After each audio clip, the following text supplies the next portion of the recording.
Salut les amis, ce soir nous commençons avec le monde ensoleillé et huileux de la Grèce antique, une civilisation célèbre pour la philosophie, la démocratie et des statues qui ne croyaient pas aux pantalons, mais sous les légendes de Platon de Sparte et des temples dorés se cache une vérité bien plus dure. Car si la Grèce antique nous a donné les racines de la civilisation occidentale, elle a également donné à ses citoyens ordinaires une lutte quotidienne que vous survivriez à peine aujourd'hui. Alors, avant de vous installer confortablement, prenez un moment pour aimer la vidéo et vous abonner, mais seulement si vous appréciez vraiment ce que je fais ici. Et dites-moi dans les commentaires d'où vous nous rejoignez et quelle heure il est chez vous. C'est toujours fascinant de voir qui nous accompagne depuis les 4 coins du monde. Maintenant, tamisez les lumières, peut-être allumer un ventilateur pour ce doux bourdonnement en arrière-plan, et glissons-nous ensemble dans le voyage de ce soir. Bienvenue dans la Grèce antique, où votre journée ne commence pas avec un réveil, mais avec le soleil transformant votre maison en un four à cuisson lente. Votre demeure est modeste, construite en briques de terre séchées au soleil ou en pierre rugueuse, avec de petites fenêtres et pas de verre, juste des volets en bois pour empêcher les chèvres d'entrer, et peut-être un peu de brise si les dieux se sentent généreux. Il n'y a pas d'isolation, pas de ventilateur au plafond, et certainement pas d'espace personnel, sauf si vous comptez le coin où la chèvre familiale ne dort pas. Vous vous levez tôt, non pas parce que vous êtes discipliné, mais parce qu'il fait déjà trop chaud pour rester allongé. En été, les murs de pierre absorbent la chaleur comme une éponge, et au lever du soleil, votre petite maison la rayonne directement dans vos os. En hiver, ces mêmes murs se transforment en congélateur, et vous êtes essentiellement enveloppé dans un drap, espérant ne pas devenir une statue de gelure. Vous avez probablement dormi sur un mince tapis ou un matelas rembourré de paille. Pas d'oreiller, juste une cape roulée ou peut-être votre bras. Si vous avez de la chance, les poux vous ont laissé tranquille la nuit dernière. Mais probablement pas. Il n'y a pas d'eau courante. Donc votre routine matinale implique soit de marcher jusqu'à la fontaine publique, soit, si vous êtes rural, de puiser de l'eau d'un puits à proximité. Vous la transportez dans des jarres en argile équilibrées sur vos épaules, tout en priant silencieusement de ne pas trébucher et briser une semaine de maux de dos sur le sol. Pour vous nettoyer, vous ne vous baignez pas le matin. C'est réservé à la fin de la journée, si tant est. Vous pourriez vous asperger le visage, frotter un peu d'huile d'olive sur votre peau, puis la gratter avec un strigile, une lame métallique courbée. Pensez-y comme à une journée spa, mais sans le spa, la journée, où tout est fait réel, et n'envisagez même pas l'intimité. Votre famille vit dans la même pièce. Vous dormez ensemble, mangez ensemble, et vous disputez sur qui a ramené de la boue depuis la rue, parce que la rue est aussi votre couloir, votre fil d'actualité et votre décharge. Vous n'avez même pas encore mangé, et déjà votre dos vous fait mal. Vous transpirez et votre tunique colle dans des endroits où aucune tunique ne devrait coller. Et ceci est la meilleure partie de votre journée. Alors, vous avez survécu à la boîte à sueur qu'est une chambre grecque. Il est temps de faire le plein, n'est-ce pas?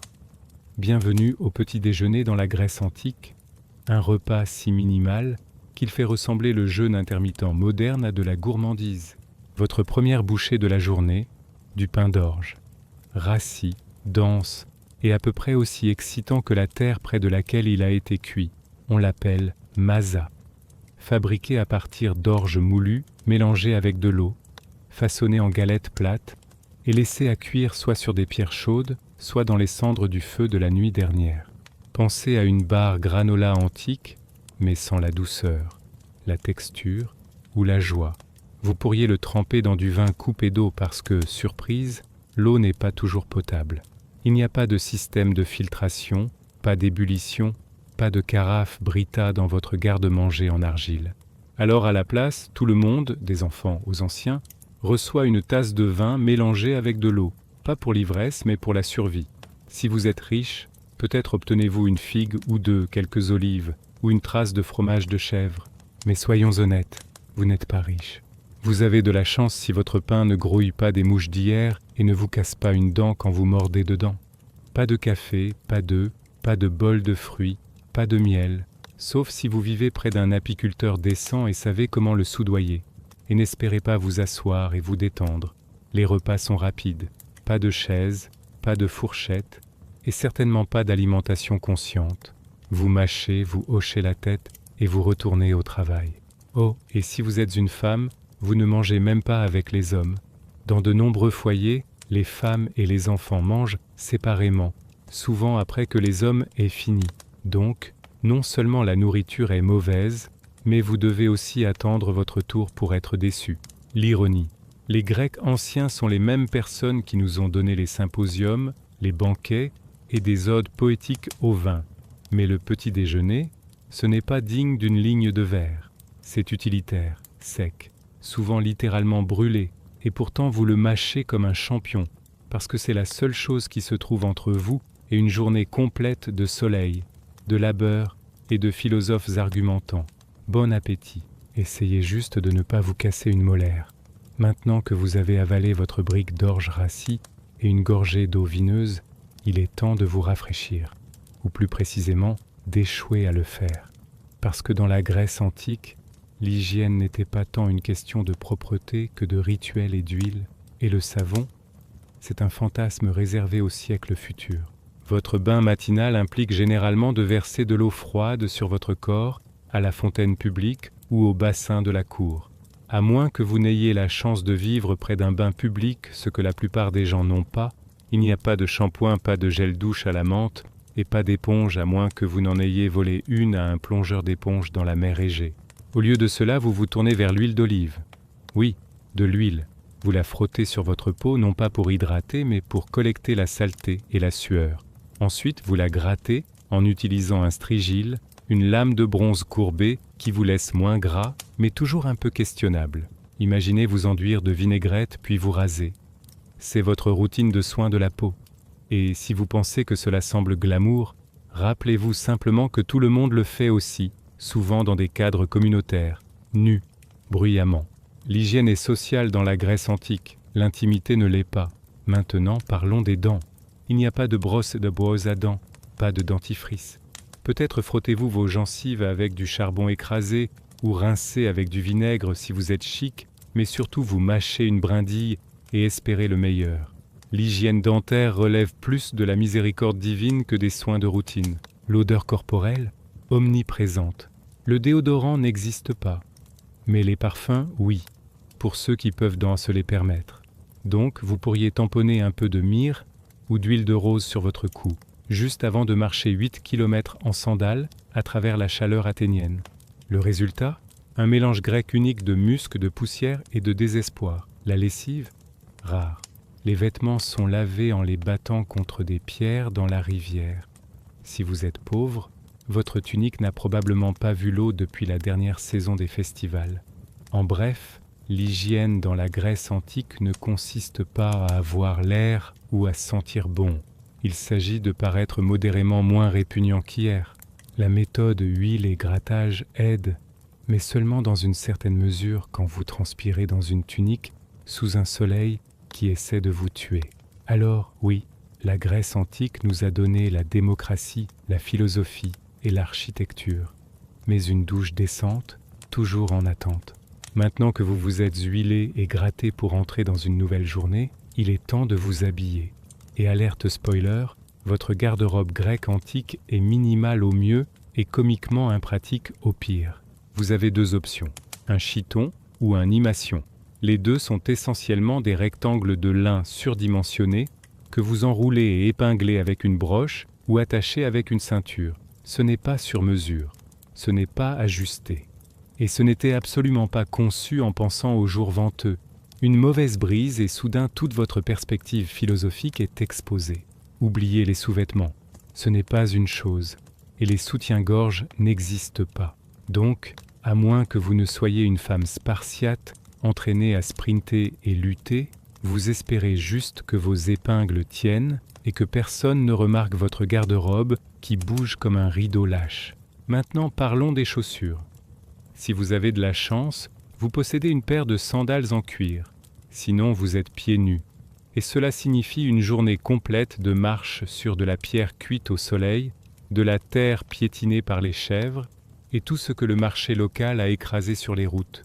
Imaginez vous promener sur une poêle en juillet tout en esquivant la crotte d'âne. c'est votre trajet quotidien. Bien sûr, il n'y a pas de protection solaire, pas de chapeau, à moins que vous ne soyez fermier ou marin, et pas de crème solaire parce que vous vivez en 450 avant notre ère, et la science n'a pas encore été inventée. Le soleil égéen, il ne se soucie pas de votre degré de philosophie. Il vous retira. À midi, vos épaules sont brûlées, vos pieds sont sales, et votre robe de lin s'est collée à vous dans 4 endroits qui défient la géométrie. Et n'oubliez pas, la nudité publique n'est pas choquante dans la société grecque.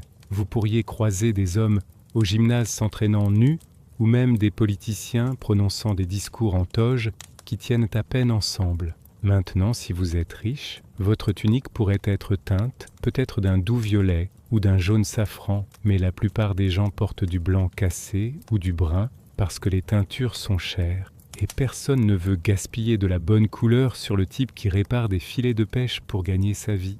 Donc, vous marchez dans votre journée habillé comme un burrito en toge, brûlé par le soleil, transpirant et espérant que votre épingle ne saute pas devant la prêtresse. Et le pire, vous n'êtes qu'à mi-chemin de vos corvées. Bienvenue dans la Grèce antique, où le service militaire n'est pas un emploi. C'est votre devoir civique, votre attente sociale, et parfois votre billet aller simple vers une tombe précoce. Si vous êtes un citoyen mâle libre, surtout à Athènes ou Sparte, félicitations. Vous êtes automatiquement un soldat, que cela vous plaise ou non. À votre adolescence, vous vous entraînez déjà avec des armes en bois et apprenez les formations dans la phalange. Cette fameuse stratégie de bataille grecque qui consiste à se tenir épaule contre épaule derrière de grands boucliers et espérer que le type à côté de vous ne trébuche pas. À Sparte, les garçons commencent l'entraînement militaire à 7 ans dans le brutal système agogé, un programme qui transforme les enfants en guerriers en les affamant, les fouettant et les isolant essentiellement jusqu'à ce que seuls les plus forts restent. À Athènes, les choses sont plus douces, mais toujours obligatoires. 2 ans d'entraînement à la fin de votre adolescence, suivis de décennies d'être sur appel. Vous ne pouvez pas dire « je suis plus un penseur ». Même des philosophes comme Socrate ont combattu dans des guerres, et pas avec des réparties spirituelles, avec de vraies armes. Et il y a toujours une guerre, que ce soit Sparte contre Athènes, Athènes contre la Perse, Sparte contre littéralement tout le monde, ou juste une cité-État voisine qui devient insolente au sujet des routes commerciales, le conflit est un mode de vie. La paix n'est que la pause entre 2 invasions. L'armure, si vous pouvez vous le permettre, vous obtenez un casque de bronze, une cuirasse, des jambières, un bouclier rond au plomb et une lance. Si vous ne pouvez pas, eh bien, essayez de ne pas être au premier rang. Le cuir et le tissu n'arrêtent pas les flèches. Le pire, vous fournissez votre propre équipement, c'est vrai. Être soldat est une situation BIOB. Apportez votre propre bronze. Les citoyens les plus pauvres mendient, empruntent ou combattent légèrement armés, ce qui est grec pour plus susceptible de mourir en premier. Et quand vous ne combattez pas, vous vous préparez, vous vous entraînez, nettoyez les armes, argumentez dans l'assemblée sur la stratégie ou ramez des navires de guerre pendant des heures dans le cadre de la marine. Parce que oui, ces trirèmes ne pagaient pas toutes seules. Il n'y a pas de soins de santé pour les anciens combattants, pas de pension, pas de thérapie, juste des cicatrices, des boiteries et la pierre tombale occasionnelle mal sculptée louant votre vertu et votre courage. Si vous pensez que la vie en tant qu'homme dans la Grèce antique semble rude, attendez juste d'entendre parler de la vie en tant que femme. Dans la plupart des cités-États grecques, en particulier Athènes, les femmes avaient moins de droits qu'une pile d'urnes décoratives. Vous ne pouviez pas voter, ne pouviez pas occuper de fonctions publiques, ne pouviez pas posséder de terres directement et apparaissiez rarement en public sans escorte masculine. En fait, si les gens vous voyaient sortir trop souvent, ils pourraient vous commencer à chuchoter que vous étiez une courtisane, ou pire, une spartiate. Commençons par votre routine quotidienne. Vous vous réveillez avant le lever du soleil pour commencer les corvées. Vous filez la laine, tissez des tissus, moulez le grain, allez chercher l'eau, cuisez le pain, gérez les esclaves si votre ménage en a, et élevez les enfants. Vous êtes la PDG du foyer, mais sans salaire, respect ou jour de congé. Votre vie sociale, limitée. Vous n'assistez pas aux pièces de théâtre. Vous ne participez pas aux débats philosophiques. Vous n'allez pas au gymnase. C'est réservé aux hommes nus uniquement. Vous êtes confiné principalement au gynécée, les quartiers des femmes, et votre contact avec le monde extérieur consiste en aperçus à travers les fenêtres en treillis. L'éducation, si vous avez de la chance, vous pourriez apprendre à lire un peu, mais surtout vous êtes formé aux tâches domestiques. La philosophie, la rhétorique, la géométrie, c'est pour les garçons. Votre travail est de bien vous marier, d'avoir des fils et de rester invisible pendant que vous le faites. Le mariage arrive jeune, souvent au début de votre adolescence, avec un homme 2 fois votre âge, arrangé par votre père, qui vous traite plus comme un accord commercial qu'une personne. L'amour est optionnel. Les dots sont obligatoires. Et quand vous avez des enfants, votre valeur principale devient votre utérus. Maintenant, Sparte était l'exception. Les femmes spartiates étaient célèbres pour être plus libérées. Elles étaient éduquées, faisaient de l'exercice en public et pouvaient posséder des biens. Mais avant de les envier trop, rappelez-vous que leur liberté venait d'une obsession étatique pour la guerre et l'eugénisme. Votre travail principal en tant que femme spartiate, donner naissance à de forts guerriers ou faire face au déshonneur. Et si votre mari meurt, vous ne pouvez pas hériter grand-chose. Vous ne pouvez pas vous remarier sans permission. Et vos options rétrécissent plus vite que votre cercle social. Vous êtes coincé légalement, socialement et souvent physiquement. Alors oui, les Grecs adoraient de puissantes déesses, Athéna, Artémis, Héra. Mais les vraies femmes, on attendait d'elles qu'elles restent silencieuses, restent à la maison et restent hors de vue. Athènes antique est saluée comme le berceau de la démocratie. Et oui, techniquement c'est vrai. Mais avant de vous exciter trop, soyons clairs, vous ne seriez probablement pas qualifié pour participer.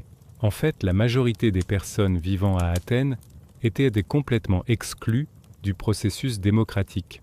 Pour voter à l'Ecclésia, l'Assemblée athénienne, vous deviez être un homme, né de parents athéniens, un citoyen de plus de 18 ans. Cela signifie que les femmes, les étrangers appelés métèques, les esclaves et les enfants qui constituaient près de 90% de la population n'avaient absolument aucune voix politique. Ce n'est pas la démocratie pour le peuple. C'est la démocratie pour un club très spécifique d'hommes brûlés par le soleil en sandales. Si vous remplissiez les critères, cependant, vous n'étiez pas censé juste voter. Vous étiez attendu à participer constamment. Les lois étaient proposées, débattues et adoptées dans d'énormes assemblées de milliers de citoyens. Il n'y avait pas de politiciens de carrière. Chaque homme éligible était à la fois législateur, membre du jury et amateur trop confiant. Vous pouviez même être choisi au hasard pour occuper des postes puissants, comme gérer le trésor ou siéger dans un jury grâce à un système de loterie. Ce qui semble passionnant jusqu'à ce que vous vous rappeliez qu'il n'y avait pas de qualification. Votre poissonnier pourrait superviser la logistique militaire un jour. Votre oncle, qui croit encore aux monstres marins, pourrait juger un procès pour meurtre demain. Et si quelqu'un devenait trop puissant, trop populaire, ou agaçait simplement les gens de la mauvaise manière, l'ostracisme. Une fois par an, les citoyens pouvaient écrire un nom sur un morceau de poterie cassée, un ostracon, et voter pour exiler cette personne pendant 10 ans. Pas de procès, pas de défense. Juste partez. Vous devenez trop célèbre. Et pourtant, malgré ses défauts, la démocratie athénienne était révolutionnaire. Elle a donné une voix aux hommes ordinaires, enfin certains hommes ordinaires, et a jeté les bases des systèmes politiques futurs. Mais ne vous y trompez pas, ce n'était pas juste et ce n'était pas inclusif. Si vous étiez une femme, réduite au silence. Un résident né à l'étranger, qui payait des impôts, réduit au silence. Un esclave construisant le Parthénon, définitivement réduit au silence. Un philosophe qui posait trop de questions, possiblement exécuté. La démocratie est née dans la Grèce antique. Mais si vous vous étiez présenté en vous attendant à des droits égaux et une politique inclusive, vous auriez été escorté hors de l'Assemblée et dit d'apporter votre propre ostracon. Dans la Grèce antique, l'esclavage n'était pas seulement accepté, il était attendu. Même les ménages modestes avaient au moins un esclave. Non pas parce que la famille était riche, mais parce que l'esclavage était si profondément tissé dans la société qu'il semblait aussi normal que les sandales et les coups de soleil. L'idée que quelqu'un pourrait ne pas posséder un autre être humain? Pratiquement impensable. Les esclaves n'étaient pas une race ou une ethnie spécifique. Ils venaient de terres conquises, Thrace, Scythes, Syriens, et même des Grecs d'une mauvaise cité-État au mauvais moment. Certains étaient nés dans l'esclavage, d'autres étaient des prisonniers de guerre. Quelques-uns étaient kidnappés et vendus. C'était un marché florissant et brutal, et les affaires étaient toujours bonnes. Si vous viviez à Athènes, votre esclave faisait probablement tout, cuisinait vos repas, allait chercher votre eau, nettoyait votre maison, s'occupait de vos enfants, portait vos courses, et se tenait silencieusement pendant le dîner. Certains géraient même les affaires ou la maison, pendant que le propriétaire citoyen se prélassait au symposium, sirotant du vin dilué et débattant de concepts abstraits, comme la justice. Niveau d'ironie maximum. Dans les mines d'argent de l'Orion, les esclaves, y compris les enfants, travaillaient dans des conditions horribles, rampant à travers des puits étroits, dans l'obscurité totale, inhalant de la poussière toxique et mourant lentement pour le bien des pièces et de la fierté civique. Certains esclaves étaient éduqués. Ils enseignaient la grammaire et les mathématiques, servaient de scribes ou même géraient des comptes bancaires. Mais ne vous y trompez pas, ils étaient toujours des biens. Ils pouvaient être battus, marqués, vendus ou tués sur un coup de tête et n'avaient aucun droit légal. Les quelques-uns qui gagnaient leur liberté, appelés affranchis, n'étaient jamais vraiment libres. Ils devaient encore fidélité à leurs anciens maîtres et étaient interdits de citoyenneté. Pas de vote, pas de propriété foncière, juste l'espoir d'un lendemain légèrement meilleur. Et contrairement au système d'esclavage ultérieur, il n'y avait pas de mouvement abolitionniste généralisé. Des philosophes comme Aristote, oui, c'est Aristote, justifiaient l'esclavage comme naturel et nécessaire. Selon lui, certaines personnes étaient esclaves par nature.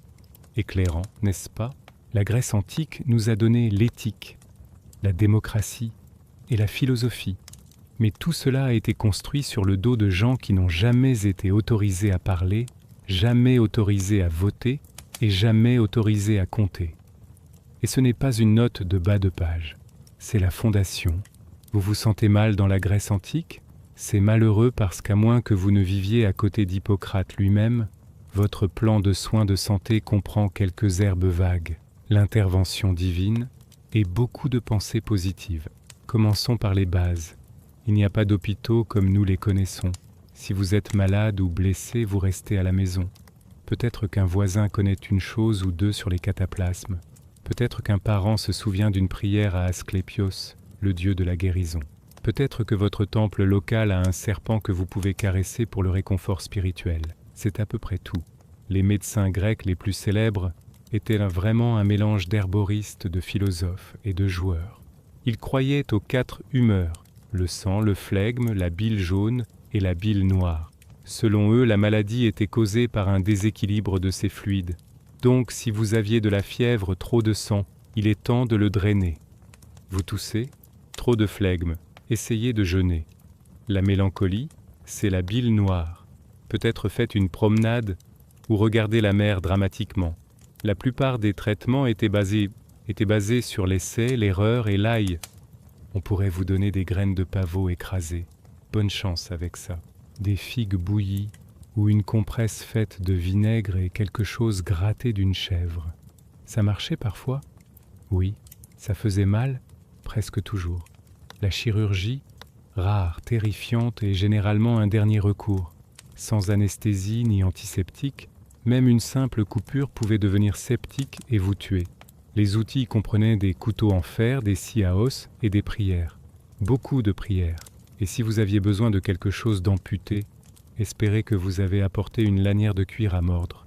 Les sages-femmes géraient les naissances, ce qui était dangereux même les meilleurs jours. Les taux de mortalité pour les femmes et les nourrissons étaient tragiquement élevés.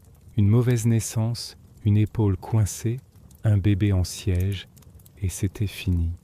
Si vous étiez riche, vous pourriez convoquer un médecin itinérant, quelqu'un avec un vrai parchemin et quelques huiles fantaisie. Si vous étiez pauvre, vous comptiez sur les connaissances locales, les remèdes de rue et la pure résilience. Ou vous ne récupériez tout simplement pas. Mais au moins, ils croyaient au repos, à l'air pur et à une alimentation équilibrée. Donc il y a ça.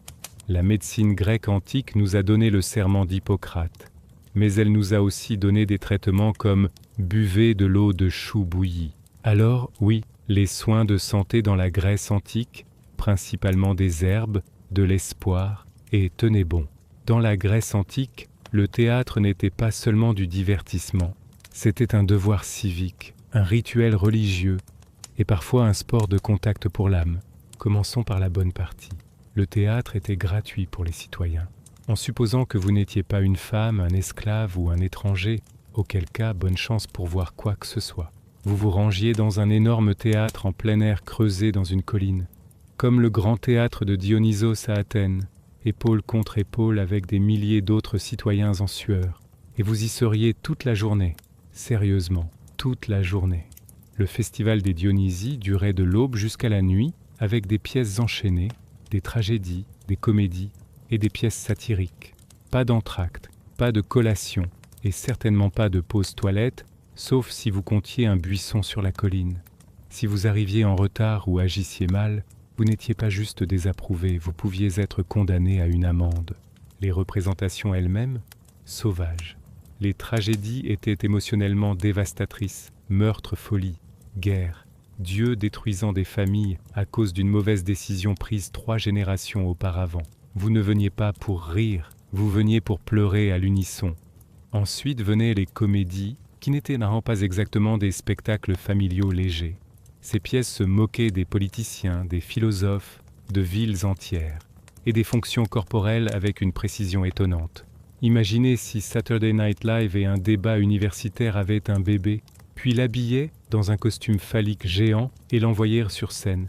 Les acteurs portèrent des masques imposants, des chaussures à plateforme et des costumes exagérés. Tous masculins, bien sûr. Même pour les rôles féminins, le chœur chantait, dansait et criait des commentaires comme une version grecque antique de Twitter, seulement plus fort et portant des tuniques. Et ce n'était pas du visionnage passif. Le public était bruyant. Il huait, sifflait, jetait des choses et argumentait en pleine représentation. Le théâtre était la démocratie avec des projecteurs. Si la pièce vous offensait, vous le leur faisiez savoir. Si elle vous émouvait, vous criez, pleuriez et peut-être réévaluiez votre vie. À la fin du festival, un jury votait sur quel dramaturge gagnait. Imaginez passer 3 jours à pleurer sur Échille seulement pour découvrir qu'une comédie grossière avec un cochon parlant a remporté le prix. C'est la Grèce antique pour vous. Alors oui, au théâtre, vous n'étiez jamais juste en train de regarder. Vous participiez, et peut-être en lançant des olives. Alors vous avez survécu à votre marathon théâtral tragique d'une journée. Maintenant vous vous promenez dans l'agora, le cœur animé de la ville, et tombez directement sur un homme portant une cape, ne tenant pas de chaussures, et demandant aux étrangers « Qu'est-ce que la justice ?» Bienvenue à la philosophie. Elle est partout et elle n'est pas optionnelle. Dans la Grèce antique, en particulier à Athènes, la philosophie était le sport local, et les champions étaient des noms que nous associons maintenant à des idées qui changent le monde. Socrate, Platon, Aristote. À l'époque, cependant, ils n'étaient que des hommes excentriques, qui parlaient beaucoup, et faisaient en sorte que les autres se sentent stupides. Prenez Socrate. L'homme a fait carrière en posant des questions qui ne menaient nulle part et en démolissant la confiance des gens en leurs propres opinions. Vous pourriez vaquer à vos propres affaires, acheter des olives ou caresser une chèvre errante, et il apparaîtrait. Croyez-vous en la vérité ? Je suppose. Qu'est-ce que la vérité ? Qu'eut 3 heures de spirale mentale et un désir de déménager à Sparte. Il n'a jamais rien écrit. Son élève Platon l'a fait, mais Socrate a laissé une impression durable, en partie parce qu'Athènes l'a finalement exécuté pour être trop agaçant. Officiellement, c'était pour corrompre la jeunesse et ne pas croire aux dieux, mais soyons honnêtes, il ne voulait probablement juste pas arrêter de poser des questions pendant le dîner. La philosophie n'était pas un passe-temps académique douillet, c'était bruyant, conflictuel et bizarrement athlétique. Les débats se déroulaient dans des espaces publics.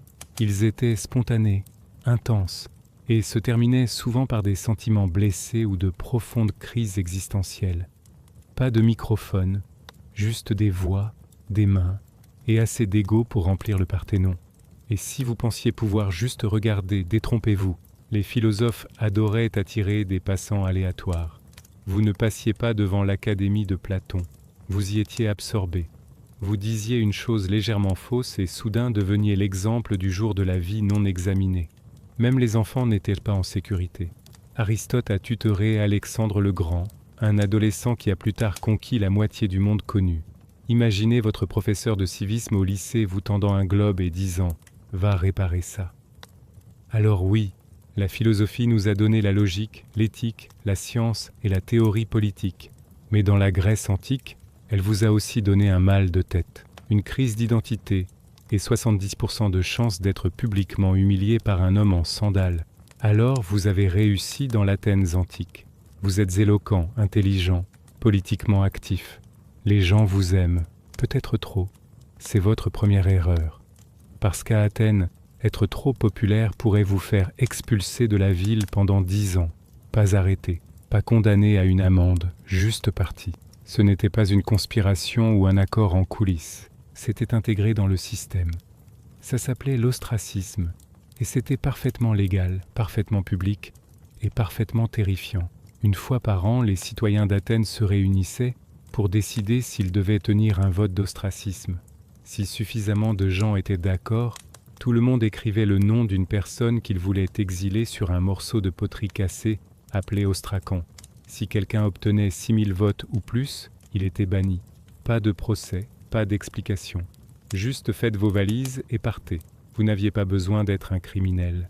En fait, la plupart des personnes ostracisées n'avaient rien fait de mal, sauf devenir trop influentes. Peut-être étiez-vous un héros de guerre, un orateur persuasif, ou aviez juste de beaux cheveux. Quoi que ce soit, vos concitoyens décidaient que vous deveniez une menace pour la démocratie. Et la démocratie votait pour vous éjecter dans l'oubli temporaire. Et voici le rebondissement. Ce n'était pas permanent. L'ostracisme durait 10 ans, après quoi vous pouviez revenir comme si de rien n'était. Votre propriété était intacte, votre citoyenneté restait, pas de rancune, juste des vacances d'une décennie que vous n'aviez pas demandées. Certains Athéniens célèbres ont été ostracisés. Aristide le Juste était si apprécié que quelqu'un aurait prétendument voté contre lui, juste parce qu'il en avait marre d'entendre à quel point il était vertueux, brutal. Même Thémistocle, le génie militaire qui a sauvé Athènes à la bataille de Salamine, a été expulsé une fois qu'il est devenu trop arrogant. Il s'avère que la gratitude a une date d'expiration. L'ostracisme était censé protéger Athènes des tyrans, mais il punissait souvent le succès. Donc, si vous étiez ambitieux, vous deviez marcher sur une ligne fine. Soyez respecté, mais pas trop respecté. Populaire, mais pas assez charismatique pour inquiéter les gens. Pensez-y comme à une émission de télé-réalité, où le prix pour gagner trop de fans est d'être exilé à la campagne, avec votre dignité et votre réserve d'huile d'olive. Athènes a donné naissance à la démocratie, mais elle a aussi inventé la culture de l'annulation 2500 ans avant son heure. Dans la Grèce antique, vous ne vous demandiez pas si vous alliez mourir jeune. Vous vous demandiez juste à quelle vitesse et dans quelle douleur l'espérance de vie oscillait autour de 30 à 35 ans. Et c'était si vous passiez la petite enfance, ce qui n'était pas une mince affaire. Environ un enfant sur 3 ne survivait pas à l'enfance grâce aux maladies, à la mauvaise nutrition et au fait que l'hygiène était, comme nous l'avons discuté, plus théorique que réelle.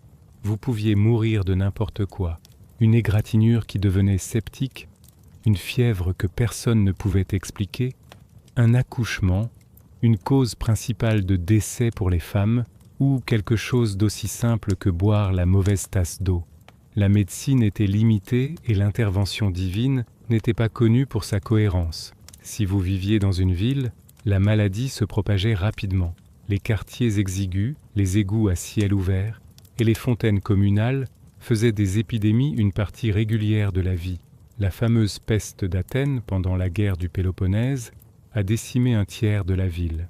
Thucydide en a écrit, puis l'a attrapé, puis a survécu d'une manière ou d'une autre. La plupart n'ont pas eu cette chance. La guerre, constante. Si vous étiez un homme, les chances étaient que vous mouriez en tenant une lance ou en ramant sur une trirème. Même si vous n'étiez pas tué au combat, les blessures se révélaient souvent fatales quelques jours plus tard. Pas d'antibiotiques, pas de points de suture, juste de l'espoir et des compresses d'ail. et il y avait toujours la possibilité de mourir par caprice divin. Déplaire à un dieu, oublier un sacrifice, se moquer d'une statue de temple ou parler mal de Zeus après 3 coupes de vin. Et vous pourriez vous retrouver du mauvais côté d'un éclair, d'une peste ou d'une débandade spontanée de chèvres. Les rites funéraires étaient importants. Si votre famille ne pouvait pas se permettre des funérailles appropriées avec des pièces pour le passeur et des rituels pour sécuriser votre place dans l'au-delà, vous pourriez être jeté à l'extérieur des murs de la ville sans marque et oublié. Non seulement c'était tragique, c'était spirituellement dangereux. Les Grecs croyaient que les âmes non enterrées erraient éternellement, coincées entre les mondes.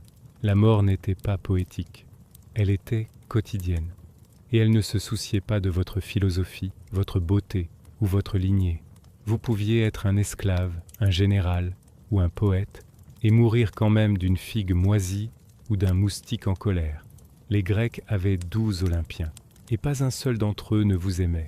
En théorie, la religion grecque antique était toute centrée sur l'harmonie avec le divin, adorant Zeus, Héra, Athéna, Apollon, Artémis, Poséidon, et le reste de l'équipe dorée sur le mont Olympe. En pratique, c'était un contrôle constant des dommages spirituels. Ces dieux n'étaient pas des divinités paisibles et aimantes, c'étaient des reines du drame divine avec des super-pouvoirs. Oubliez un sacrifice, ils ruinaient vos récoltes. Dites la mauvaise prière, votre navire coule. Entrez dans le mauvais bosquet, morsure de serpent, peste, famine. Faites votre choix. Les dieux n'exigeaient pas seulement votre loyauté, ils exigeaient un timing parfait, des rituels impeccables et une obéissance sans clignement des yeux. Vous n'aviez pas de visites hebdomadaires au temple. Vous aviez des rituels quotidiens, des autels domestiques, des festivals saisonniers et des cérémonies civiques. Avant de planter des cultures, priez Déméter. Vous allez en guerre? Offrez à Arès. Vous voyagez par mer? Vous feriez mieux de verser du vin à Poséidon et peut-être y ajouter une chèvre, juste pour être sûr. Chaque dieu avait des favoris et des rancunes. Apollon pourrait protéger votre ville, sauf si votre grand-père l'a offensé une fois, auquel cas vous êtes maudit jusqu'à nouvel ordre. Héra était la déesse du mariage, mais elle se spécialisait aussi dans le fait de rendre la vie des femmes mortelles misérable, si Zeus les regardait ne serait-ce qu'un instant. Athéna récompensait la sagesse et transformait aussi les gens en araignées. Décontractés. Et si les Olympiens n'étaient pas suffisants pour vous rendre nerveux, il y avait des nymphes, des satyres, des esprits, des dieux des rivières, et des monstres qui rôdaient à chaque coin. Marchez sur la mauvaise parcelle de terre sacrée, et soudain votre jambe gauche appartient à un lutin des bois vengeurs. Mais le pire de tout, vous ne saviez jamais pourquoi quelque chose de mauvais arrivait. Était-ce la mauvaise offrande, le mauvais timing? Avez-vous insulté un dieu dans un rêve? Peut-être que c'était votre cousin, peut-être que c'était quelque chose que votre arrière-grand-père a fait, peu importe. Les dieux travaillent de manière mystérieuse et profondément personnelle. Et pourtant, malgré toute la terreur, la religion grecque était tissée dans chaque partie de la vie, de la politique à l'accouchement, en passant par les Jeux olympiques. Vous craigniez les dieux, oui, mais vous dépendiez aussi d'eux. Leurs temples étaient des monuments de la ville. Leurs festivals étaient des jours fériés nationaux. Et leurs mythes expliquaient tout, de la foudre à l'amour. Vous ne croyiez pas aux dieux parfois. Vous y croyiez par instinct de survie. Alors après tout, les maisons cuites au soleil, les petits déjeuners au pain d'orge, les pieds couverts d'ampoules dans les sandales, les guerres, les pestes, les dieux et les traumatismes liés aux chèvres. Posons la question clairement. Dureriez-vous une seule journée dans la Grèce antique? Honnêtement non, vous vous effondreriez avant le déjeuner. La chaleur, le régime alimentaire, la menace constante de guerre ou de punition divine effaceraient cette fantaisie de toge instagrammable de votre visage. Vous n'êtes pas habitué à transporter de l'eau avant le petit déjeuner ou à vous accroupir au-dessus d'un trou dans le sol à côté d'une chèvre de temple. L'eau courante, votre aspirine, et votre droit de vous plaindre sans être exilé par un tesson de poterie vous manquerait. Vous pourriez aimer l'idée de vivre parmi les statues de marbre, les philosophes brillants et les poètes épiques. Mais devinez quoi? C'était les 1% de la Grèce antique. Pour tous les autres, c'était du travail éreintant, des droits limités et des funérailles fréquentes. Votre démocratie, seulement si vous êtes un citoyen mâle. Votre médecine, de l'ail et de l'espoir. Vos dieux, fréquemment furieux. Vos réseaux sociaux, un type qui crie dans l'agora à propos de la justice tout en agitant un poisson. Et pourtant, malgré tout cela, les Grecs ont enduré. Ils ont construit des temples qui tiennent toujours debout, écrit des pièces que nous jouons encore, débattu d'idées avec lesquelles nous luttons toujours, et jeté les bases de tout, de l'astronomie à l'éthique. Ils n'ont pas seulement survécu aux difficultés, ils ont créé la civilisation tout en transpirant à travers elle. Vous ne dureriez pas, mais eux l'ont fait. Non pas parce que la vie était facile, mais parce qu'ils ont trouvé des moyens de créer du sens dans un monde plein de chaos.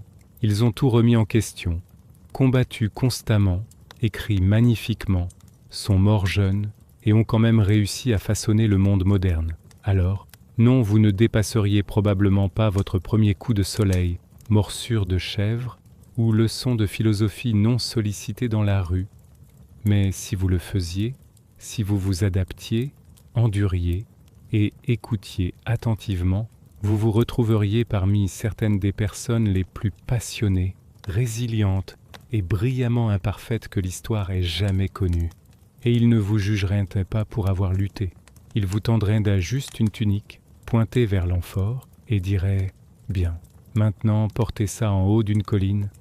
Tout a commencé par une mort et une trahison. Prasutagus, roi de la tribu des Icènes dans ce qui est maintenant l'est de l'Angleterre, avait bien joué le jeu romain. Il avait marché sur une corde raide pendant des années, régnant en tant que roi client sous l'ombre de Rome. Il avait la richesse, l'autonomie et la paix tant qu'il restait utile à l'Empire. Mais quand il est mort vers l'an 60 après Gibanzigé, il a laissé derrière lui un testament qui était censé protéger son peuple. Il a nommé l'empereur romain comme cohéritier aux côtés de ses deux jeunes filles, espérant que ce geste de loyauté assurerait leur sécurité et leur souveraineté. Il avait tort. Rome n'a pas honoré le testament. Rome ne négociait pas. Rome prenait. Sans hésitation, les autorités romaines ont annexé le royaume des Icènes, purement et simplement. Leurs soldats ont fait irruption et ont tout réclamé.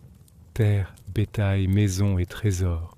Mais le vol de richesses n'était pas la pire offense. C'est ce qu'ils ont fait ensuite qui a transformé une insulte politique en un enfer personnel.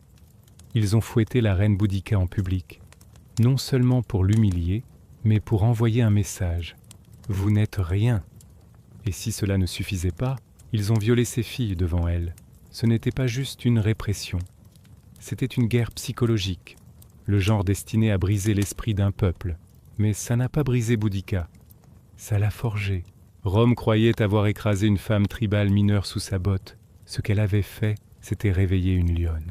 Une reine qui prendrait sa douleur et la transformerait en vengeance. Une mère dont la rage mettrait bientôt des villes en feu. Une femme qui rappellerait à Rome que même les empires saignent. La nouvelle de l'atrocité s'est répandue rapidement à travers la Britannia. D'autres tribus ont écouté. Elles se sont souvenues de leurs propres humiliations, de leurs propres pertes de terre, de leurs propres fils tués dans les campagnes romaines. Rome pensait que les tribus étaient divisées, dispersées, mais à ce moment-là, elles avaient une chose en commun. La fureur de Boudica. Ce qui a commencé par Rome violant une reine se terminerait bientôt par l'Empire qui recule de peur. Ils avaient rompu un traité, brisé une famille et, ce faisant, brisé l'illusion de l'invincibilité romaine en Britannia. Ce n'était pas seulement une erreur, c'était l'étincelle qui allumerait l'une des révoltes les plus féroces que Rome ait jamais affrontées. Si Rome s'attendait à ce que Boudica s'efface dans le silence, ils ont tout mal compris à son sujet. Boudica n'était pas née pour obéir, elle était née pour diriger. Décrite par les historiens romains qui complimentaient rarement leurs ennemis comme grandes, féroces, avec des cheveux roux, flamboyants, cascadant jusqu'à sa taille, et une voix qui tranchait à travers les foules, comme un corps de guerre. Elle n'était pas juste une reine par le sang, elle était un symbole, et maintenant elle était une menace. Mais avant de devenir cette menace, elle est devenue quelque chose de plus profond. Une mère qui n'avait plus rien à perdre. La brutalité romaine avait essayé d'effacer sa dignité. L'avenir de ses enfants et la fierté de son peuple. Mais Boudica a refusé d'être une victime. Elle comprenait ce que Rome craignait le plus. Ce n'était pas une armée, c'était l'unité. Et donc elle a commencé à la forger, une tribu à la fois. D'abord les Trinovantes. Ils avaient autrefois été puissants avant que Rome ne les écrase sous les impôts, les saisies de terre et le travail d'esclaves. Quand Boudica a parlé, elle ne parlait pas comme une diplomate. Elle parlait comme une mère guerrière, marquée mais invaincue. Elle leur a rappelé leurs ancêtres, leurs dieux, et la terre qu'ils ne possédaient plus. Sa douleur était leur douleur, sa rage aussi. Puis les autres tribus ont commencé à écouter. Les Corieltaovi, les Cornovi, même certains des Brigantes. Sa cause n'était plus seulement la vengeance. Elle est devenue une mission sacrée pour nettoyer la Britannia de l'arrogance romaine. Elle n'a pas promis la sécurité. Elle a promis la gloire et la mort avec honneur si cela devait arriver. Et ils l'ont suivie, parce qu'elle ne se tenait pas derrière ses guerriers. Elle chevauchait parmi eux, lance à la main, cheveux lâchés au vent, yeux fixés sur l'avenir. Elle a appelé les noms des violés, des asservis, des exécutés. Elle a invoqué des dieux comme Andraste, la déesse celte de la guerre, comme témoin, et ses guerriers l'ont cru quand elle a dit que les dieux combattraient avec eux. Elle n'avait pas de formation militaire formelle, pas de parchemin de stratégie romaine, mais elle avait quelque chose de plus mortel, une fureur juste, aiguisée par la trahison, guidée par un but. Et la terre elle-même semblait se déplacer sous son commandement. Ce n'était pas une rébellion, c'était une résurrection. La reine que Rome pensait avoir brisée était maintenant la pointe de lance d'un mouvement qui ferait bientôt trembler l'Empire. Et elle ne faisait que commencer. L'aigle romain avait longtemps plané sur la Britannia, mais maintenant les vents sous ses ailes changeaient. La fureur de Boudica n'était pas un incendie de forêt, c'était une tempête qui se construisait avec un but terrifiant. Et les tempêtes ont besoin de carburant. Ce carburant venait des milliers de Bretons qui avaient attendu des années, des générations même, que quelqu'un défie l'Empire, quelqu'un pour parler non pas en latin mais en sang et en fer. Elle leur a donné cette voix.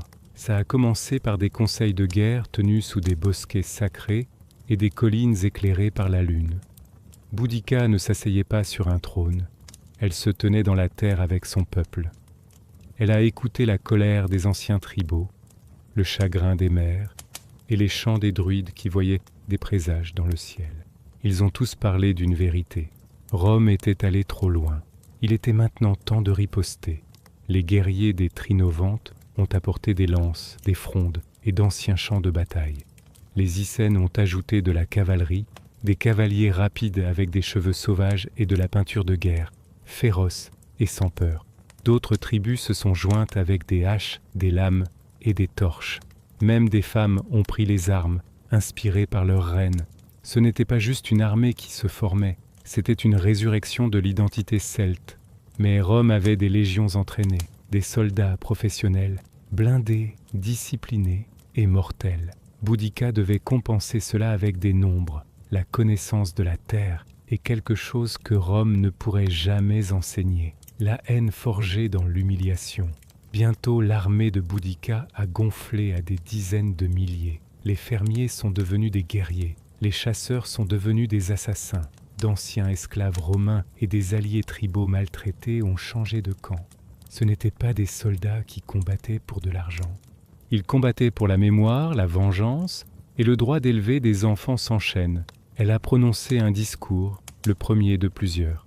Les historiens romains enregistreraient plus tard ces paroles, quoiqu'avec leur biais. Mais ce qui résonne à travers le temps est clair. Elle a juré de gagner ou de mourir. Il n'y aurait pas de reddition, pas de soumission, pas de retour en arrière. Puis vint la première cible, Camulodunum, autrefois une forteresse britannique, maintenant une colonie romaine parsemée de temples, de statues et de villas. Le temple de Claudius se dressait comme une insulte, un sanctuaire à l'empereur qui les avait conquis. Pour Boudica et ses guerriers, ce n'était pas sacré, c'était une provocation, et ce serait le premier à tomber. Les tribus ne chuchotaient plus la rébellion, elles marchaient vers elle, armée de fureur, et menée par une reine qui refusait de s'agenouiller. Camulodunum n'a jamais eu une chance. L'ancienne colonie romaine était devenue un symbole de tout ce que le peuple de Boudica méprisait. Ses rues résonnaient non pas de chants tribaux, mais de commandements latins. Ses bâtiments s'élevaient sur un sol sacré, et dominant tout se dressait le temple de Claudius, une moquerie de marbre construite avec du travail forcé, louant l'empereur qui avait subjugué les Bretons. Pour Rome, c'était un monument. Pour Boudica, c'était une cible. Elle a donné l'ordre. Ce qui a suivi n'était pas un siège. C'était une exécution. Son armée s'est abattue comme une vague de marée. Les colons romains, beaucoup d'entre eux des vétérans qui avaient intimidé et taxé les tribus locales, ont été pris au dépourvu. La ville n'avait pas de mur approprié. Les quelques soldats romains stationnés là étaient mal préparés, s'attendant à la paix, pas à la guerre. Ils ont essayé de tenir le temple se barricadant à l'intérieur, croyant qu'ils pourraient endurer un siège. Ce ne fut pas le cas. En 2 jours, les forces de Boudica l'ont percé. Les rues ont coulé rouge. Ils n'ont épargné personne. Hommes, femmes et enfants ont été massacrés. La guerre de Boudica n'était pas seulement militaire, elle était personnelle. Ces guerriers ont détruit les statues romaines, brûlé les villas et ont tourné leur rage vers les symboles mêmes de l'occupation. Le temple a été incendié, son toit s'effondrant dans un brasier qui a illuminé le ciel pendant des kilomètres. Les survivants étaient rares, et ceux qui se sont échappés ont porté des récits d'horreur qui ont glacé le sang romain. La fureur n'était pas aléatoire, elle était délibérée. C'étaient des gens qui avaient vu leur maison prise, leurs dieux moqués, leurs filles vendues. Maintenant, ils récupéraient ce qui avait été volé avec intérêt. Les officiels romains ont envoyé des demandes d'aide au gouverneur Suetonius, qui était à des centaines de kilomètres au pays de Galles, supprimant une autre rébellion. Mais au moment où il a entendu parler de la chute de Camulodunum, c'était déjà des cendres et de la fumée, une colonie détruite, ses citoyens morts, et la flamme de la rébellion montait plus haut. Boudica n'est pas restée pour célébrer. Il n'y avait pas de temps. Elle savait que Rome répondrait, et durement. Alors elle a pressé, sachant que chaque victoire lui achetait de l'élan. Sa prochaine destination était une ville plus grande, plus riche, et encore plus vulnérable, Londinium. Si Rome ne l'avait pas prise au sérieux avant, elle le ferait maintenant. Camulodunum était le début, mais ce n'était pas encore la vengeance. Pas avant que le cœur battant de l'Empire en Britannia ne sente le feu. Londinium était le joyau de la Britannia romaine. Fondée seulement 17 ans plus tôt, elle s'était développée en un centre florissant de commerce et d'administration. Les marchands de tout l'Empire remplissaient ses marchés. Les officiels menaient les affaires impériales sous des toits de tuiles.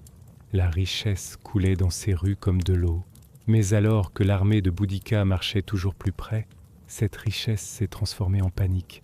Le gouverneur Suetonius, s'étant précipité du pays de Galles avec une petite force, est arrivé juste avant la rébellion. Il a regardé Londinium, bondé, tentaculaire, sans défense, et a pris une décision brutale. Il l'a abandonné. Les légions romaines stationnées ailleurs étaient trop loin pour aider. Suetonius ne pouvait pas risquer ses troupes limitées dans une ville qui ne pouvait pas être défendue. Alors il s'est retiré, emmenant avec lui ceux qui pouvaient fuir. Il a laissé derrière les vieux, les malades, les têtus, et ceux trop lents pour croire qu'une armée menée par une femme pourrait faire tomber Rome. Ils apprendraient le contraire. Les forces de Boudica ont déferlé sur Londinium comme un coup de tonnerre. Il n'y avait pas de mur à escalader, pas de porte à percer. La ville était ouverte, et elle l'a fait saigner. Ces guerriers ont déchiré les rues avec la rage de générations.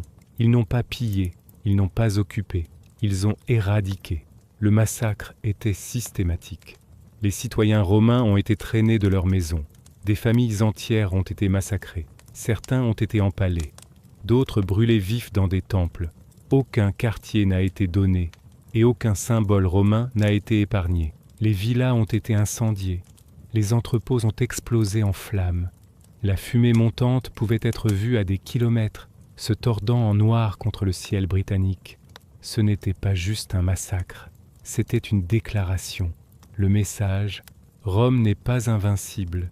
Les sources romaines contemporaines comme Tacite et Cassius Dio ont estimé que des dizaines de milliers sont morts. Certains récits disent que la brutalité a dépassé même ce qui s'est passé à Camulodunum. Pour les esprits romains, ce n'était pas juste une rébellion, c'était l'apocalypse. Et à travers tout cela chevauchait Boudica. Elle ne se cachait pas derrière des commandants.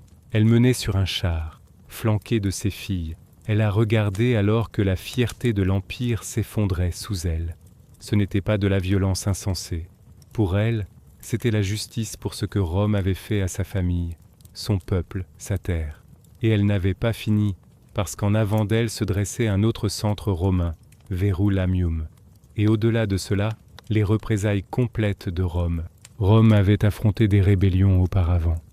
Elle avait mené des guerres à travers les continents, mais elle n'avait jamais rien vu de tel que Boudica. Elle n'était pas un général formé en tactique. Elle ne parlait pas latin. Elle ne portait pas d'armure polie.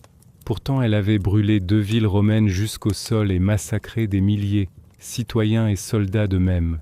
Et maintenant, alors que Verulamium, une ville prospère romanisée au nord-ouest de Londinium, montait en flammes, l'Empire a commencé à paniquer.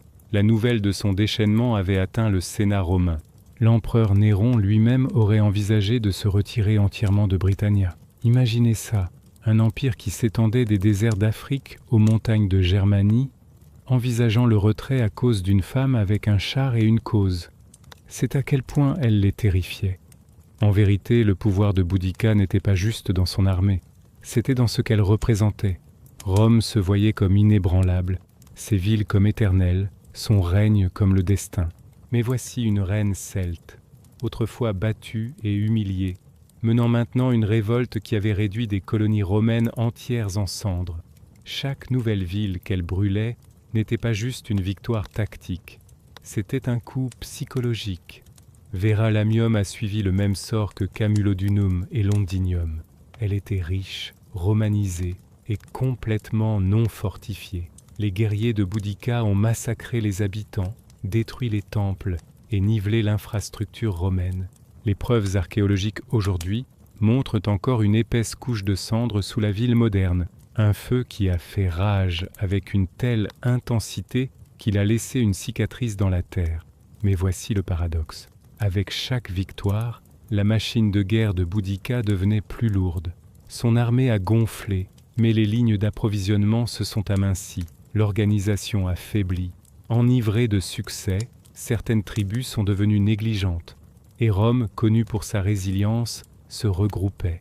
Le gouverneur Suetonius n'était pas resté inactif. Il s'était retiré, oui, mais n'avait pas capitulé. Il a commencé à rassembler des renforts, tirant des légions endurcies par les batailles de toute la province. Il a cherché le terrain élevé, étudié le terrain et s'est préparé pour une bataille décisive. Pourtant, même avec la force romaine se reconstruisant, il y avait une peur persistante dans le cœur de chaque soldat. Pourrait-il l'arrêter ? Parce que Boudica ne menait pas juste la guerre. Elle réécrivait l'histoire de la conquête. Et elle prouvait, ville après ville brûlante, que Rome pouvait saigner et que les reines pouvaient riposter. La confrontation finale approchait et l'Empire retenait son souffle. Le feu s'était propagé aussi loin qu'il le pouvait. Maintenant, la tempête devait affronter l'acier. Le gouverneur Gaius Suetonius Paulinus avait choisi son champ de bataille soigneusement. Il n'était pas juste n'importe quel officier romain. Il était un survivant.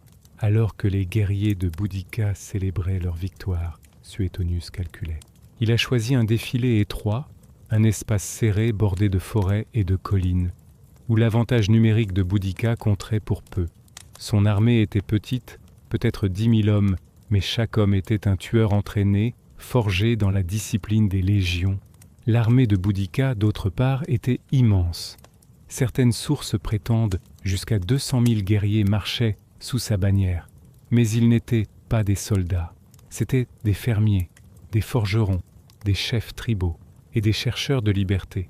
Inspirés mais indisciplinés, armés de fureur mais pas de formation. Ils croyaient que les nombres écraseraient Rome comme une marée. Ils avaient tort. Alors que l'armée de Boudica approchait, elle a prononcé un dernier discours. Se tenant au sommet de son char de guerre, flanquée de ses filles, elle leur a rappelé leurs souffrances, les fouettages, les viols, les terres volées, les maisons brûlées. Elle a invoqué la déesse Andraste, invoqué les ancêtres et juré soit la victoire, soit la mort. Ces guerriers ont rugi en réponse. Ils croyaient que les dieux les porteraient. Puis la bataille a commencé. Les Bretons ont chargé. Ils ont rempli le champ avec une fureur primale, mais Suetonius a tenu ferme. Il les a laissés s'approcher, serrés dans le terrain étroit. Puis, avec un timing parfait, il a déchaîné la contre-attaque romaine. Les lances ont volé en formation serrée, les boucliers se sont verrouillés. Les gladies, les courtes épées romaines, ont coupé profondément dans la masse confuse. Vague après vague de Bretons s'est écrasée contre un mur de fer, et à chaque fois ils se sont brisés. Puis les Romains ont avancé, pas à pas, disciplinés, précis, impitoyables. Derrière les Bretons, des chariots et des familles avaient suivi l'armée, s'attendant à assister à la défaite romaine. Au lieu de cela, ils sont devenus un obstacle fatal. Les guerriers ne pouvaient pas battre en retraite. La panique s'est installée. Le champ de bataille étroit s'est transformé en massacre. Quand la poussière s'est installée, c'était fini. Des dizaines de milliers de Bretons gisaient morts. La rébellion était brisée. L'Empire avait plié, mais ne s'était pas cassé. Boudica avait tout jeté sur Rome, et bien qu'elle ait perdu la bataille, le souvenir de sa position résonnerait plus fort que le choc des épées. Son destin final resterait un mystère, mais sa légende était déjà immortelle. Le champ de bataille était silencieux. Le rugissement de la guerre remplacé par les gémissements des mourants. Boudica avait perdu non seulement une bataille, mais une guerre qu'elle avait elle-même mise en feu. Le sol était trempé du sang de son peuple, et les cendres de leurs rêves dérivaient dans l'air britannique froid. Et Boudica, elle était introuvable.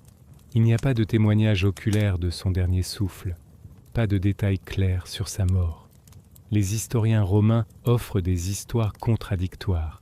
Certains disent qu'elle a pris du poison, choisissant la mort plutôt que la capture. D'autres suggèrent qu'elle est tombée malade et est morte tranquillement dans les suites. Mais ce sur quoi ils s'accordent, c'est ceci. Elle a disparu. Aucune reine enchaînée n'a jamais été paradée dans les rues de Rome. Pas d'exécution publique, pas d'humiliation finale. Elle a simplement disparu comme une tempête qui s'est consumée. Mais dans cette disparition, quelque chose d'extraordinaire s'est produit. Elle est devenue plus qu'une reine. Elle est devenue un mythe. Rome, ébranlée et humiliée par l'ampleur de sa rébellion, a essayé d'enterrer le souvenir, mais c'était trop tard. Boudica était devenue un nom chuchoté dans les chants tribaux et résonnant dans les bosquets sacrés. Pour les Bretons, elle n'était pas une rebelle vaincue. Elle était une martyre, une déesse de la guerre et de la vengeance, une mère qui s'était dressée contre l'empire le plus puissant du monde et l'avait fait saigner. Même parmi les Romains, il y avait un respect réticent. Tacite, bien que romain jusqu'à l'os, la peinte non pas comme une barbare, mais comme une leader formidable, lésée par l'arrogance de l'empire. Cassius Dio a écrit sur sa présence commandante et ses discours terrifiants. Ils la craignaient, oui, mais ils admiraient aussi sa résolution. Et à travers les siècles, Boudica a refusé de mourir. Elle ressurgirait dans les statues victoriennes, dans les poèmes de Tennyson, dans les livres d'histoire, dans les leçons scolaires. Elle est devenue un symbole de défi, en particulier pour les femmes qui voyaient dans son histoire un feu qui ne pouvait pas être éteint. Son char, des roues à pointe déchirant à travers le temps, est devenu un véhicule de résistance. Et ainsi, bien que son corps puisse être perdu à l'histoire, sa voix n'est jamais partie.